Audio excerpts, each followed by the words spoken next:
I don't think people make enough of the distinction between what a leader is and what a boss is. Too many people mistake merely somebody who's in a position to boss you for a leader. Leaders don't boss. Leadership is not given to all people, except if you take a very wide view of leadership, which Mark was talking about earlier, that everybody can be a leader. Now, in a family, everybody in the family, let's take a nuclear family, Mum, Dad, and Jenny, and John. Each of those in the family can be a leader. Dad might be the boss, Mum might be the boss, John, who's an asshole of a kid, might be the boss. But who are the leaders? People who, by their example, show the rest of the family how to behave. There might be a family argument about something. The leader is the one, it can be a kid, can be an adult, the leader is the one who says, hey, let's talk about this in such a way, let's not have the same fight every night over and over again, let's just forget it and say, have a cup of coffee together or go out on a walk together as a family. Yeah, specific examples don't matter. You can figure out those sorts of examples from your own lives.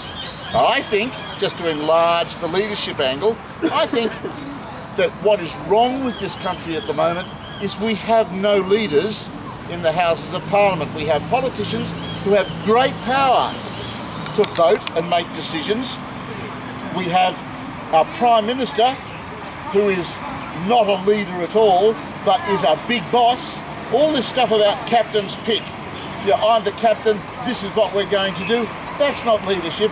That's a guy who happens to have enough power left to be able to assert himself and to get his will.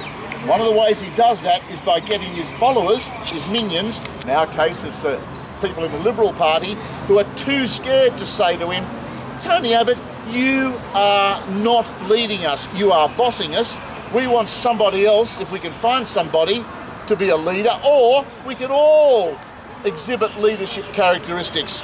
We're not interested in bossing, we want leaders. Either someone we can find who will be a good leader for us and show us what to do, or we'll all be leaders ourselves and show by example and encouragement and the words that we use and the concern that we have for the people of Australia that this is what we should do. We're all leaders.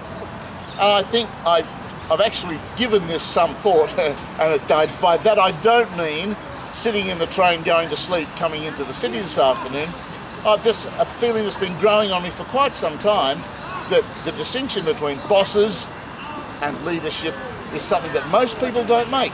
And that's why we tolerate a manipulative people like, who's the leader of the opposition? Oh, that's Shorten character. He's a boss too, he's not a leader.